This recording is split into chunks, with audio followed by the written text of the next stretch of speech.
Hello everyone and welcome back for another tutorial. Today I will show you how to add the NDI plugin on your OBS Studio. So I'm assuming that you have already downloaded and installed OBS Studio, so let's get straight into downloading the plugin. So first go to Google and type NDI plugin OBS.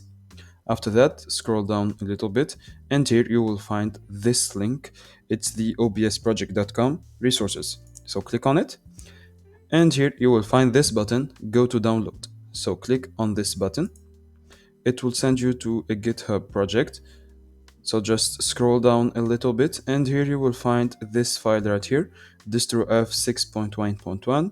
It's Windows x64 installer.exe. So click on this installer.exe. It's an executable file. So click on it once, it will download it right away. Click on save, I have already downloaded it. So just click on it here on the downloads. Now click on OK to give it permissions, and here you will find this window. Okay, so just go to browse and then browse to wherever you want your setup to be downloaded. It doesn't matter, you just need to have a clean file so you can find it later.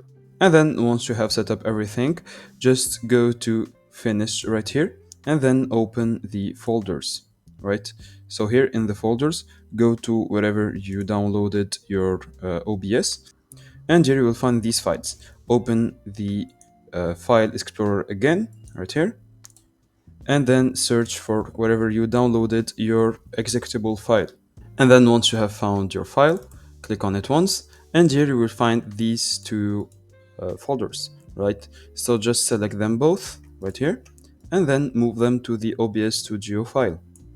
And then after that, just close the two file explorers and then here go to OBS and check if everything is good. So that's it guys, I hope you enjoyed this tutorial. Don't forget to like and subscribe if it helped you.